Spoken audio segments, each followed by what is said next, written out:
Hi guys, welcome back to We Are Tottenham TV. This is the instant match reaction show to the Crystal Palace 1, Tottenham Hotspur 0 shit show. That is the best way I can describe it. Tottenham Hotspur just did not turn up. Actually, I'm going to change my opinion.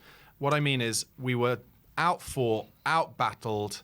Marlon, who's with me here from Spurs Kings TV, saying it all through the watch-along. Crystal Palace wanted it more. From minute one, from the first 50-50, from the first second ball, Crystal Palace were fighting for their lives, and Tottenham just thought they could show up, just like they did in the second half against Brighton, just thought they could rock up, and Palace would give them the opportunity to play the football they want to play, and we'd make chance after chance. I said it at the beginning of the watch-along, at least I know Spurs will make chances today. Nothing. Nothing. There was one chance at the beginning of the second half that Decky Kulusevski had, should have gone with his right foot, and it was saved. A couple of crosses that flattered to deceive. Nothing. And abject.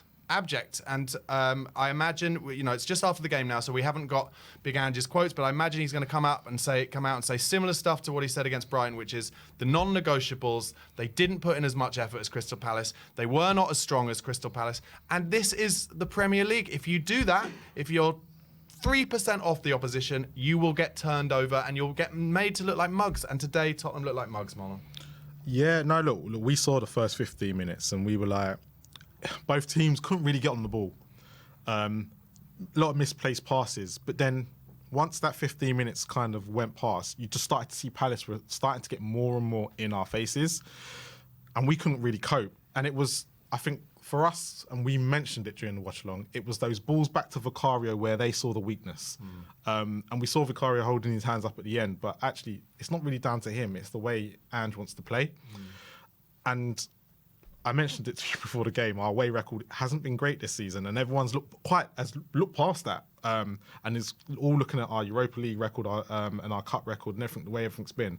But actually, that Man United game showed us a lot, where that was the only game we've won away from home. Well, that's the only game, sorry to interrupt, but that's the only game away from home where it's an outlier, because they just let us play like we do at home. Yes. They sat off us and let us have all the time in the world. And if we've got that, we look like a top 4 team, but when we don't have that, we look like a bottom half team. And this is the issue now, with a lot, and this is the issue that a lot of fans will find, especially Ange out people, will go, look, when you come up against a team like Crystal Palace, it's not going to be a Falkirk or a Dundee or, one of them sort of teams, because they won't have the sort of quality like Eze and Mateta, where they have quality on the ball sometimes in the Premier League.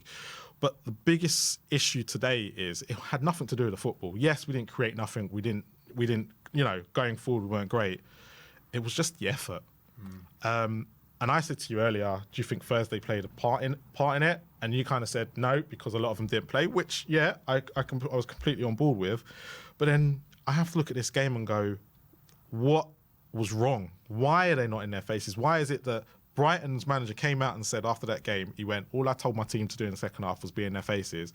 And I think Gladstone's told Crystal Palace exactly the same thing. Be in their face from minute one, get into them, because they won't be able to play and they'll falter under pressure. And we did. And the goal came from them being in our faces, because they didn't open us up. No. I want to say kind of one thing, and obviously this is like totally hypothetical, but it's like, I feel like some of Oliver Glasner's job was kind of done for him, where he can say before the game to his players, or while he's getting the team ready this week, and say to them, they're going to play 2 number 10s against you. They think they're so good that they can play 2 number 10s, kind of not particularly physical, especially in James Maddison's case, number 10s. Basuma as the number 6, not particularly physical, and then they're probably going to play a 17-year-old kid on the left wing. They think they can just rock up here and turn you over easily. Now, if you get in their face and if you basically kick them, and if you just fight for every 50-50 and make it a scrap, I think you can roll these over. And I think, honestly, it shouldn't be as easy as that. And I have to say, and I'm intrigued to hear from you, because obviously I think you kind of come across and speak to more kind of Ange out people than I do. I don't really speak to them that often, mainly kind of in the post-match fan shows here, actually. But I'm intrigued as to what those Ange out people think should come next, because I'm not like that. I think, we've got to play through this, but what I also think is, do we need to buy more players who are going to be scrappers, fighters, people who in these situations, we come back to the kind of, do we need another number 6? Do we actually need someone who's just going to be like, I'm not having this? I'm not having this in the centre of the park who will fight those battles, because it's not Basuma, and Bentancur is closer, but he's still a bit of a, a technically gifted, take the ball on the half turn kind of guy rather than an animal. Yeah. Palace, frankly, I wouldn't say that Adam Wharton is an animal, but he played like an animal today. He was Those very good midfielders, today, Will Hughes when he came on, Adam Wharton, Lerma when he was on the pitch, they all just snapped into tackles, and Spurs didn't snap into anything. Certainly not until a little bit towards in the second half. Anyway, just getting back to your number 6 question there, because when you speak to a lot of people that know Ange and where he's come from and everything like that, says the sort of play you've just described there, Ange don't really like. He likes those box-to-box midfielders, the ones who can do cover, but a bit like Sarr, to be honest. But Sarr's not, we know Sarr's not really good at being a defensive number 6 by himself. As we saw against Newcastle, and I think there was another game this season where he kind of just looked lost, right? So the issue is do we go out and try, do Lange go out and go, look, this is the sort of player you need, Ange. This is the sort of player to take us forward and someone who can keep your midfield so you can play 2 number 10s? Or do we have to stick with, actually, it's going to be more players like Basuma and things like that, where maybe if our front three kept the ball better, because let's be honest, about today, Moore, even though he played okay in the first 15 minutes and stuff, like Moore and Johnson were not in the game enough. Never in the game. Right, and Solanke's doing his best, and and I'm not going to give a bad word against Solanke because... No, he played well. He was. I think arguably, and I saw someone tweet this, and I agree, he was one player who can hold his head up today. Yeah, and this is the thing, and I looked at it and I was like, okay, but Moore and Johnson haven't done their jobs today, unfortunately, right? And this is, like I said, I was surprised Moore was starting because of how long he played on Thursday, and he did look a bit leggy and tired, but he's 17. Yeah. I expect that, but the balls, like him on the ball, when he got on the ball, he was actually very good. But Johnson and Moore haven't got in the game enough to then have the impact on the rest of the team, which meant that Maddison and Kulu were trying to do a lot more, because Kulu was literally taken out of the game from minute 1. Yeah. You could see that. Yeah. Can I just ask just what I think of it? When I watch Man United at the moment, I'm always staggered when I see that they play Christian Eriksen as a deep-lying player. Yeah, I'm staggered. He's been one of the best 10s in the Premier League and elsewhere for this generation, right? Are we doing the same with Maddison a little bit? And I said it to you before we came on air for this post-match reaction. Is this now the telling point where we can say, okay, we know that Maddison and Kulusevski play well together. We know they've got a good partnership. And especially at home against those deep-lying teams, that really works. But in these away games, and being proven by the away record that you spoke about all game today, do we need the fight in there? So in these away games, you need Sarr in there, and maybe you need Bentancur as well. I know you said that Basuma and Bentancur don't play that well together. I get that. Yep. But do we need to, I talked about it a little bit at the end of the watch along and maybe at the beginning of this, where it's like you've got to win the right to play your football. And in these away games, is it like we need to break the back of these teams and keep more clean sheets, basically, and then you can play your football? And is that a matter of Ange going back to the drawing board and saying we cannot play Kulusevski and Maddison together in these kind of games? Well, this is always going to be the issue, and everyone will go, especially the people that love Ange, will go, I'm not worried about clean sheets, I'm not worried about the defensive part of it. But unfortunately, in away games, it becomes very important, because at the end of the day, if we are not conceding goals, it doesn't really matter what's really happening up top. And I think, all right, yes, look, I know our defensive, we haven't let in many goals this season, but it's the amount, we've only kept 2 clean sheets, I believe, which is Man United and Everton, right? That's not good enough considering the teams that we have played. Yeah. We've got to be keeping more clean sheets, right, going forward, and especially away from home, because what's going to happen is from there is that you'll start creating a confident defence who are more, and the attackers are thinking, they're going to concede, which means that they're going to take less risks up top because they feel like they have to keep the ball. So it's a catalogue of errors here, and it's just a case of Ange needs to sort out that point of we need to keep more clean sheets for me. That's big, that's key in everything, because if you're becoming a top 4 side, you can't be winning one week, losing the next, winning one week, winning the next. Yeah. Ange's record is 50-50, right? And if you compare him to Conte, Mourinho, and even Nuno's was 50-50, and he got sacked. Yeah, I have to say, I think where Ange is potentially in a bit of trouble, Yeah. or will be in a bit of trouble, is if more performances like this come in where we're not even playing entertaining football and making chances. Yeah. That's where we would get in trouble, because where Ange is really surviving at the moment is it better to watch than Conte and Mourinho and Nuno? Yes, it is. Are we better than, is it more entertaining? Yes, it is. But if it comes to it and every team that we play away from home knows exactly how to stodge us up. And one thing I'd say about today, which kind of amazes me, is we didn't have any shots. Like, we didn't get into any positions outside the box even. We were losing every 50-50 and second ball so much that we never got into any positions outside the box where we could even have shots that then might get deflected into the path of another player or deflected in the goal. And also we weren't putting in enough crosses. And the crosses we did put in, I'm afraid, we weren't making the smart runs across the keeper. And I don't know, like, look, these games happen, but it's just, like I said, Ange is going to be in trouble if he's not bringing the entertainment to the table as well as losing games 50% of the time. Yeah, because I think a lot of people gave him a free pass against Brighton because of how well we did play in the first half, right? Like, for me, I'm sitting there going, no, your in-game management is letting you down time and time and time again. And I critique him in a separate way. Now, people will sit there and look at some of the stuff I do online and will go, he's Ange out, he's Ange out. I'm actually not Ange out. I like Ange, but I will critique him in ways that I won't critique a Jose or a Conte. I want Ange to do well, but there's certain aspects of his game. I've watched the Premier League now for over 30 years. Yeah. And I've seen how teams set up and do things. So I'm kind of in that sense of, yes, I'm not a manager, I'm not a coach, but I've watched football for so long, you can see what's going to happen before it's going to happen sometimes. Yeah. And that's always the way I've been.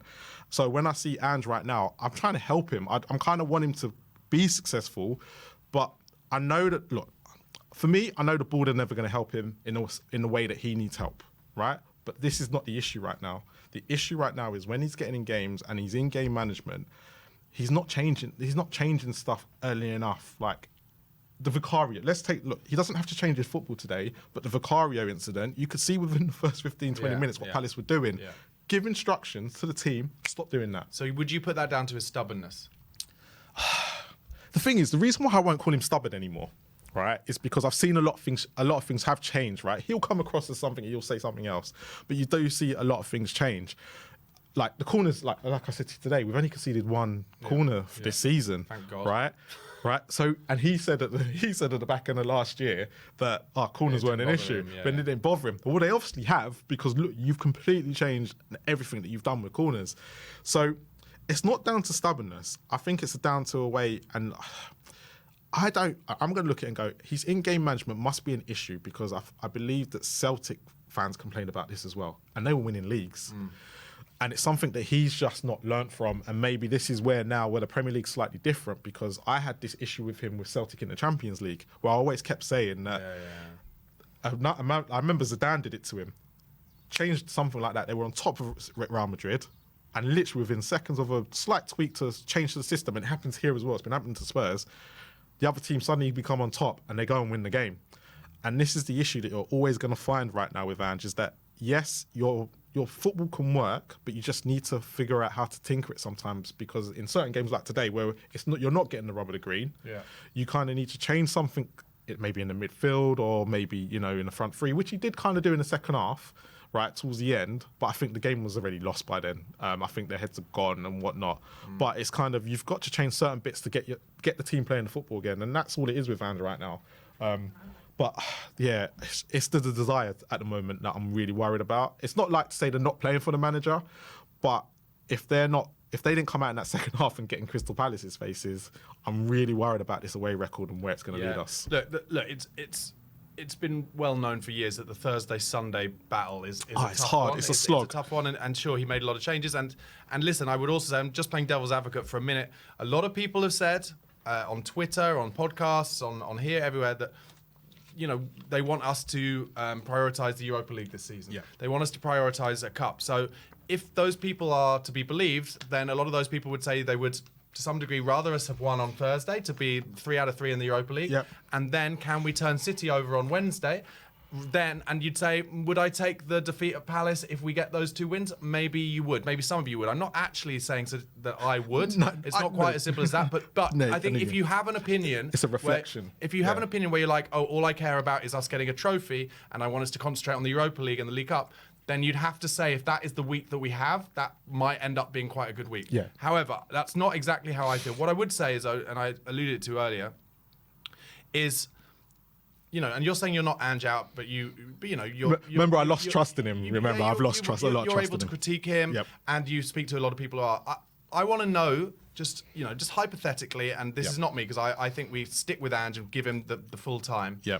But where do you go next if it's not Ange? Is it like Iraola, what his name is, from Bournemouth? Someone who basically is the next kind of, what I would say, the next Pochettino in terms of, can the football look as good as Ange ball going forward, but also with a more sturdy backline? Now this is the key thing, and I was thinking about this earlier, right? Because I knew that for some reason I knew that something about Ange will come up today, and if he was to go, right?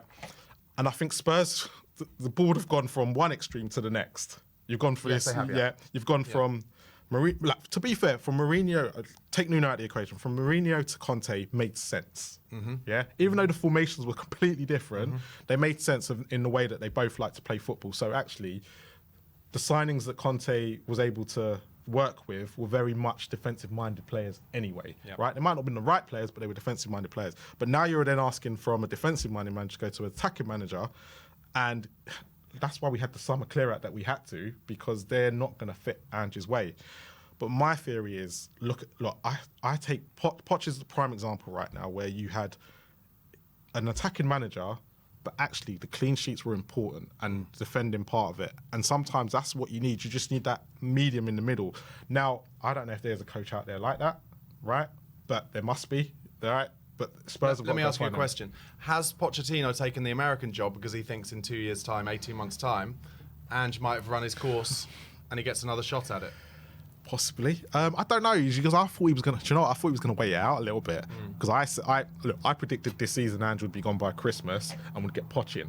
Right. That was exactly what I said, and would finish higher up in the table, because I expected these results that are happening now. I kind of expected them in the league, right? Where Ange has surprised me, and I'm going to be very honest with this, is in the cups, right? I didn't think the Europa campaign would be this good as a start. But if I look at Thursday's performance, but there was a lot of changes. There was 9 changes, right? I expect when you make 9 changes, I still expect Ange ball to come out. AZ were dross, though, weren't they? And they weren't that great. So, but it was a bit of a case of, if you're, when you are making 9 changes, I expect everyone to have that philosophy, right? And I didn't see that performance. So having seen that today, I'm kind of looking at it going, is something up here, right? Because we've got City on Wednesday. If we end up winning that, like you said, and we end up beating AZ, you look at the Palace game in between and go, actually, maybe the cups are slightly. If that's the route you're going down, and I personally would want a cup, and I'm not looking at it going, look, I think I'm going to say this, right, and hopefully our season don't crash and burn. We're too good to go down, yeah. So I look at it as going, all right. So if the cups become more important, I'm going to have to accept these indifferent results in the league. But our home form, I think how good we are at home will always get us to 7th, 8th, 9th, whatever. And that's the thing, Unless when we play the big boys, that would be the telling part. But I think we got Villa next week. Do you know what? It wouldn't surprise me if we turned them over 4 or 5 again. Yeah. Do you know what? Because we're mental. We're a bit, like you said, Jekyll and Hyde. Look, guys, I know we haven't talked much about the actual game itself, but frankly, I think I can sum it up in that actually it was shit. Spurs didn't make any chances, basically. Palace thoroughly deserved it. You've got to give it to Oliver Glasner. Do you know what? I'm just going to give it to Oliver Glasner. He's had a terrible start. I doubted his motivation at the start of the watch-along, because I said, talks about how Bayern Munich had tried to get him in the summer and he wasn't allowed to talk to them. But he did a number on us today. And one thing I just want to end with is, I think it's all well and good, those of you who think, Ange is a bit of a one-trick pony and only attacking. But if Ange were to leave tomorrow, whoever came in, even if they were a little more pragmatic defensively, would still have as their fullbacks Pedro Porro and Destiny Udogie, who are excellent, technically gifted, attacking players, but they are not Kyle Walker and Danny Rose defensively. No, they're not. Do you know what I mean? Now, I would argue Mickey van der Ven and Romero are close to Toby and Jan in terms of ability, but in terms of defensive ability, we would be stuck for fullback. So I think and I've said this before, I think there's an element of the way that Ange pushes forward both fullbacks a lot of the time, although actually not as much today, I didn't think. Because that's the way they play, that's who they are. Yeah. So I think, personally, we have to stick with him. We have to stick with the process, and I'll be doing the watch-along on Wednesday night for Man City. If we turn over Man City on Wednesday night, I will have kind of forgotten this game. Yeah, we will. And we'll be in, I think, the quarterfinals of the League Cup. Yeah, we will. But if we lose to Man City's reserve team which you're worried about on Wednesday night, and if he picks Fraser Forster and Fraser Forster throws one in, then he is starting to, unfortunately, he will start to get some serious questions come his way. To be honest, the Fraser Forster question... he made a decent save last week. He made a decent save on Thursday, because I was quite surprised he came in, but he's going to play on Wednesday. Like Fraser Forster... No, I thought he played him last Thursday because he's not going to play him next Wednesday. That's my theory. I thought he brought him in because he hasn't really played since that Coventry game, and you can't really bring in players really that cold. And because of how good Manchester City are, he's going to get called into action. I think it'll be interesting. I think Johan Lange is probably already has a list of keepers who are better distributors than Vicario, I'm afraid. Yeah. And I love Vicario as a shot stopper. God, he made some amazing saves today, by the way. Yeah. As a shot stopper, he's second to none. But as a former keeper myself, shot stopping is the easiest part. That's what I'm good at. It's the easiest part. And it's the bit that they're all brilliant at. Vicario is really top level at it. But the distribution is more and more important in the Premier League, and especially in Ange's system. And Palace pulled our pants down and just let him have it today, and he embarrassed himself a little bit. Anyway, we've run over time. Guys, thank you so much for watching. Listen, difficult day, but like I said, maybe a chance to turn things around and get a big scalp on Wednesday against Man City in the League Cup. We will be doing a post-match fan show, so get your calls in. Details of how will be in the chat. And of course, if you're not already subscribing to We Are Tottenham TV, give them a subscribe. Subscribe to Spurs Kings TV and at @BarnabySlater_ for some angry Tottenham content this week, at least until Wednesday. Don't give up, guys. Let's be patient. Come on, you Spurs. Come on, you Spurs.